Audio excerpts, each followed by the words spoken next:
માનનીય શક્તિભાઈએ વાત કરી એ પ્રમાણે નામદાર ગુજરાત હાઈકોર્ટ, આ દેશની અનેક હાઈકોર્ટ્સ અને સુપ્રીમ કોર્ટના અનેક જજમેન્ટ્સ છે કે આ દેશના દરેકે દરેક નાગરિકે જીવન જીવવાનો અને ગૌરવપૂર્વક જીવન જીવવાનો અધિકાર છે.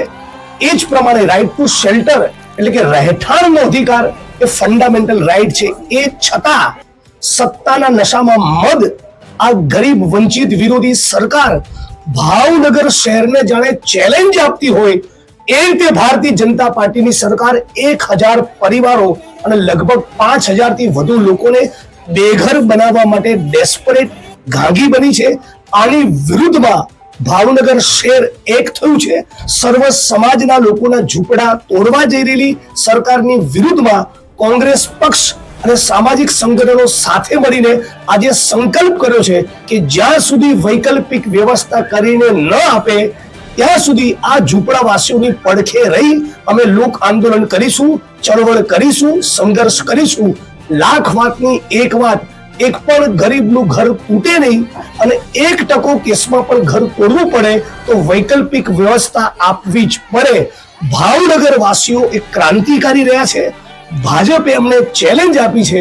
ભાવનગરની જનતા એ ભાજપના સત્તાનો નશો ઉતારીને રહેશે એવી અમને ખાતરી છે.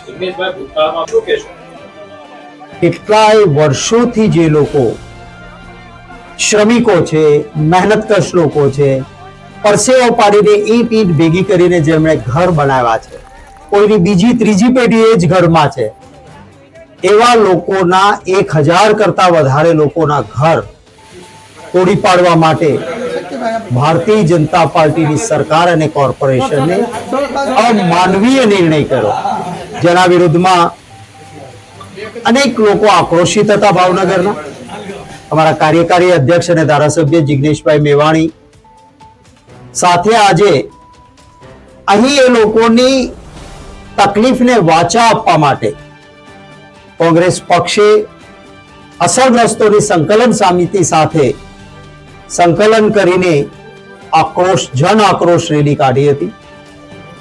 કોર્પોરેશનના કમિશનર શ્રીને અમે મળ્યા છીએ. એમને કહ્યું છે કે સુપ્રીમ કોર્ટે પણ વારંવાર કહ્યું છે કે માનવીય અભિગમ રાખવાનો, કોઈનું ઘર તોડવું હોય તો વૈકલ્પિક વ્યવસ્થા આપવાની.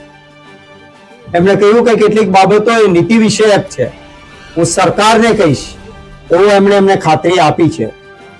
ત્યારે હું આપ સૌના માધ્યમથી ભારતીય જનતા પાર્ટી શાસનમાં છે એમને પણ કહેવા માંગુ છું કે આ પ્રકારનું અહંકારી વલણ એ વ્યાજબી નથી. હજી સુધી અસરગ્રસ્તો સાથે ડાયલોગ નથી કર્યો. કદાચ કોઈ બહુ જ જરૂરી હોય અને મકાન હટાવવું પડે એમ હોય તો એને વૈકલ્પિક વ્યવસ્થા આપવી જોઈએ. આવાસ યોજનાના મકાનો તૈયાર છે. વગર ડ્રોએ આવા અસરગ્રસ્ત લોકોને મકાન આપે, પૂરી વ્યવસ્થા આપે તો બહુ જ જરૂરી હોય ત્યાં લોકો તૈયાર છે. બંને બાજુ પહોળા રસ્તા કરવાની જરૂર નથી. આમાં ઘણા મકાનો એવા છે કે જેને કૃષ્ણકુમારસિંહજી મહારાજા સાહેબે આપેલા ઘર માટેની જગ્યામાં બનેલા મકાનો, રાવળા હકના આવા મકાનો હોય છે જેનો બીજો કોઈ આધાર ન હોય, આઝાદી પહેલાથી એમને મળેલું છે અને રહે છે. ત્યારે કોઈ પણ જાતના માનવીય અભિગમ વગર આ તોડાય તે વ્યાજબી નથી. એના વિરુદ્ધમાં અમે આજે વાત કરી છે. હું આશા રાખું છું કે કંઈક ડાપણ સરકારને પણ સૂઝે